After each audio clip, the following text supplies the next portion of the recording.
النهاردة هنبتدي نتكلم عن هيجل. ولما نقرب من صرح ضخم في الفلسفة زي هيجل لازم نبقى حذرين.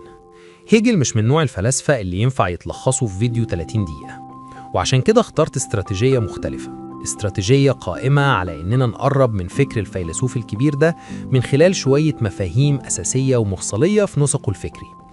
ومن نفس المنطلق ده حابب النهاردة أتكلم معاك عن فكرة محورية جدا في فلسفة هيجل، وهي مسألة الرغبة في الاعتراف. لكن قبل ما نبدأ لازم أوضح نقطة مهمة، وهي إن تعبير الرغبة في الاعتراف عند هيجل ما بيختزلش خالص في المعنى اللي احنا متعودين نفهمه من التعبير ده. الرغبة في الاعتراف مش معناها ميل الإنسان إنه يبقى معجب بيه، أو إنه عايز شهرة، أو إنه يلمع في عيون الناس. الرغبة في الاعتراف عند هيجل بتشير بالأحرى لآلية تفاعل بين الوعيات. وهيجل موضوعه المفضل دايما هو الوعي، وتصوره للوعي معروض في كتابه فينومينولوجيا الروح، الكتاب اللي حاول فيه يوصف ويفسر المسار التطوري للوعي عبر تجاربه المختلفة. عند هيجل احنا في الأساس وعي بيتعامل مع العالم، وعي بيتعامل مع وعيات أخرى، وعي بيتعامل مع نفسه. ومسار الوعي هو المسار اللي بنفهم من خلاله إننا واحد مع العالم، وإن إدراك وحدتنا الأساسية مع العالم بيجي نتيجة طريق مليان عوائق ومنعطفات. عند هيجل الوجود الإنساني بيتعرف باعتباره تجربة الوعي، والفلسفة مش حاجة تانية غير علم تجربة الوعي. ويمكن تسألني إيه علاقة الوعي بالرغبة في الاعتراف؟ والإجابة بسيطة جدا. الرغبة في الاعتراف عند هيجل مرحلة من مراحل تطور الوعي الإنساني، وده اللي هنتكلم عنه في التسجيل ده. وكنت قلت في البداية إن الرغبة في الاعتراف عند هيجل مش معناها الرغبة في الإعجاب. عادة لما بنقول عايزين نتحقق أو نتعرف بينا بنفترض إن الاعتراف لازم يكون قائم على صفات إيجابية، موهبة، مجهود، شجاعة، إننا نرى كأصحاب قيمة، كأشخاص عندهم حاجة مميزة عن باقي الناس. دي هي فكرة الاعتراف في معناها الدارج. الفنان بيتعرف بيه لما أعماله تعمل صدى، والعالم بيتعرف بيه لما أبحاثه تساهم في تقدم البشرية. لكن عند هيجل الاعتراف لا يعني الإعجاب ولا الثناء ولا التصفيق. الاعتراف يعني إنك تكون موجود في نظر الآخر، وبالامتداد موجود في نظر نفسك. الرغبة في الاعتراف مش بس رغبة إنك تتقدر أو تتحب، لكنها رغبة إنك تتعرف بيك ككائن قائم بذاته، كيان موجود بذاته. وده معناه إيه؟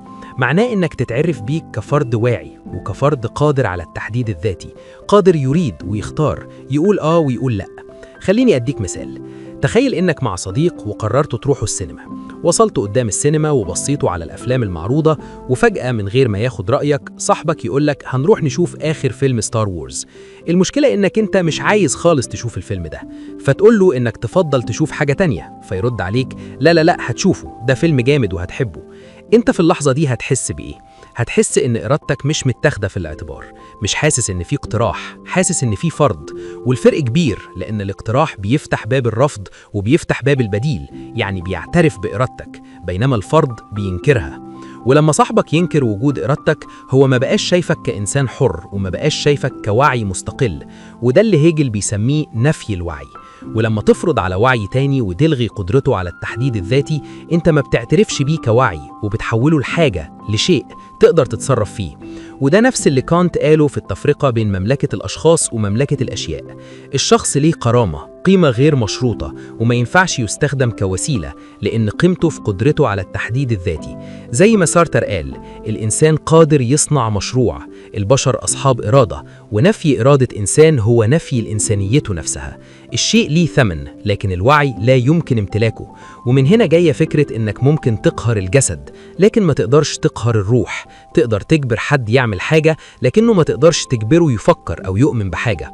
ولما تنكر التحديد الذاتي الوعي بتعمل عملية تشييء، بتتعامل مع إنسان كشيء. وده بيحصل كتير جدا في حياتنا اليومية من غير ما ناخد بالنا. لما نقول لحد لازم تعمل كده، أو أنت غلطان تفكر كده، إحنا كده بنفترض إن لينا حق على وعيه وبننكر حريته. وده بقى عادي في علاقات كتير، خصوصا في علاقات فيها هرمية زي الأب والابن، المدرس والتلميذ، المدير والموظف. لكن في العلاقات الأفقية، في علاقات الندية، ما ينفعش وعي يمتلك وعي، وما ينفعش إرادة تتفوق على إرادة. ومن هنا بتظهر الرغبة في الاعتراف كرفض للخضوع، وكرغبة في تأكيد الذات. الرغبة في الاعتراف مش رغبة في الإعجاب، لكنها رغبة في الاعتراف بالإرادة الحرة. وبعدين هيجل بيفرق بين الخضوع القسري والخضوع الطوعي، زي لما تطلب نصيحة من شخص أكثر خبرة أو لما المتدرب يتعلم من موظف أقدم. هنا في خضوع مؤقت لكن مش إنكار للإرادة، بل اعتراف بالخبرة، وده مختلف تماماً عن الخضوع بدافع الخوف أو إنكار الذات. ومن هنا نقدر نفهم إن الرغبة في الاعتراف بتتجذر في رفض الخضوع لوعي لا يعتبر أعلى أو أحق. وعشان نفهم الرغبة في الاعتراف عند هيجل لازم نفهم مراحل تطور الوعي.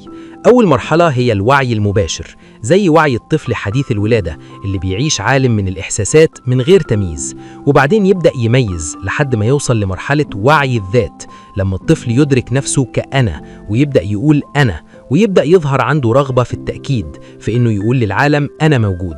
والرغبة دي بتظهر في شكل العناد والنزوات، ودور الأهل هو تنظيم الرغبة دي، لأن الرغبة في الاعتراف مش بالضرورة رغبة في الحب، لكنها رغبة في الوجود، وممكن تاخد أشكال عدوانية أو سلبية. الطفل اللي مش بياخد اهتمام ممكن يعمل تصرفات سيئة عشان يتشاف، والاعتراف ممكن يجي من الخير زي ما يجي من الأذى. المهم إن يكون فيه أثر، لأن الرغبة في الاعتراف هي رغبة في التميز، في الخروج من الكتلة، وده ممكن يحصل بالاستعراض أو الاستفزاز أو حتى الفشل، زي الطالب الفاشل اللي يحول فشله لهوية ويتميز بيها. لأن الاعتراف مش مسألة قيمة أخلاقية، لكنها مسألة اعتبار، وكل ما يحدث أثراً يعتبر إن اعتبر. وحتى عرض الآراء على السوشيال ميديا هو شكل من أشكال الرغبة في الاعتراف، لأننا بنفترض إن آرائنا تستحق العرض. ولو لخصنا الرغبة في الاعتراف نقدر نقول إنها الرغبة في ترك بصمة، في إن العالم يشبه وجودنا، في إننا نشوف نفسنا في العالم. وعلشان كده بنحاول نقنع الآخرين، مش بس عشان نكسب جدل، لكن عشان العالم يشبهنا.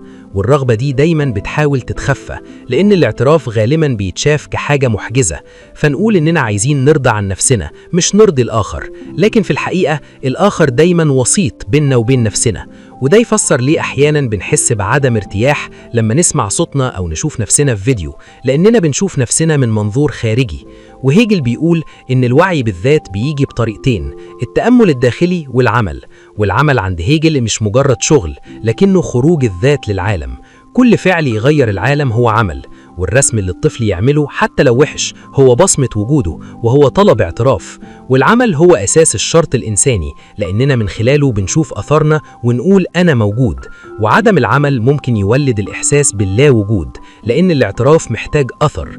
وهيجل بيقول إن الإنسان يكتسب وعيه بذاته نظرياً عبر الوعي الداخلي، وعملياً عبر تغيير العالم. ومن هنا نفهم إن الطريقة اللي بنشكل بيها العالم بتشكل نظرتنا لنفسنا. اللي يدمر يرى نفسه مدمر، واللي يجمل يرى نفسه مجمل، وإحنا بننحت هويتنا، بننحت العالم. ولو عايزين نزرع في نفسنا ورد وعنب لازم نزرع في العالم. شكراً لكم.